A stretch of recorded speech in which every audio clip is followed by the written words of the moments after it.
Picture England in the early 17th century. King Charles I rules believing his power comes directly from God, the divine right of kings. Yet, Parliament and much of the population are growing wary. The king's methods, heavy taxation without consent, and meddling with religious practice alarm his subjects. Divisions deepen. Royalists, Cavaliers, rally behind Charles, defending royal authority and the established High Church, while parliamentarians, Roundheads, many holding Puritan beliefs, demand limits to monarchical power and reforms to church and state. By 1642, tension reaches breaking point. Charles storms into Parliament intending to arrest key opponents, but they slip away, and his authority unravels. The king leaves London and raises his royal standard at Nottingham, signalling the start of war. England is divided. Neighbour fights neighbour as both sides muster armies. But this conflict goes beyond England. Wales, Scotland and Ireland become entangled as well, turning local struggles into the wider wars of the three kingdoms.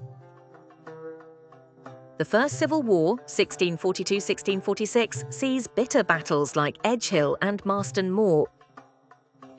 Yet, the parliamentarian advantage grows clearer as they create the new model army, a disciplined force independent of local loyalties and led by the formidable Oliver Cromwell.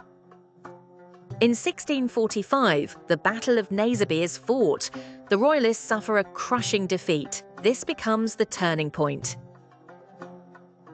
Within a year, Charles is in captivity, but the turmoil is not over.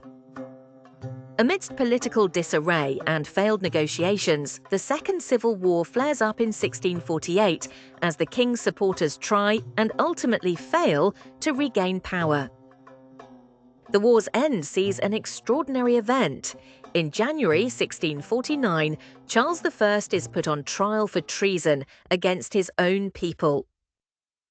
Found guilty, he is beheaded, a monarch executed by his subjects, sending shockwaves throughout Europe. England is declared a Commonwealth, a republic. Power now rests with Parliament, but soon Oliver Cromwell emerges as leader. As Lord Protector, he wields almost kingly authority while maintaining the rhetoric of parliamentarian rule. However, his rule brings its own controversies, including suppression of dissent, war with Ireland and Scotland, and increasing weariness among the people. After Cromwell's death, chaos returns. England craves stability. In 1660, Charles II, son of the executed king, is invited to return. The monarchy is restored, but it is never the same. Parliament holds much greater power. The king's rule is subject to the law, and a new balance has been struck. The roots of Britain's modern constitutional monarchy have been forged.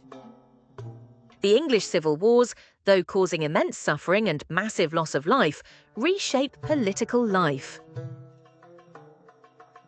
The outcome asserts a principle that will echo into the future. Monarchs cannot rule without Parliament's consent. From the clash of sword and conviction, England and the wider British Isles emerged changed forever. Thank you for watching. Make sure to like and subscribe for more royal history at your fingertips.